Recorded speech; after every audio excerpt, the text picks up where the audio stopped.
Point, ராகுவிற்கு வீடு கொடுத்தவர் ஸ்தான பலத்தை பெறணும்.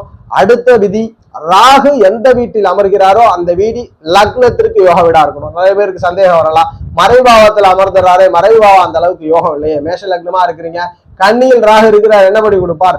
அந்த ராகுவை குரு பகவானுடைய பார்வையில் இருக்கணும். அப்படி இருந்துட்டாருன்னா ஒரு நல்ல ஒரு முன்னேற்றம், நல்ல பொருளாதாரம், நல்ல செல்வத்தை வேலையின் மூலியமாக கொடுத்துறார்.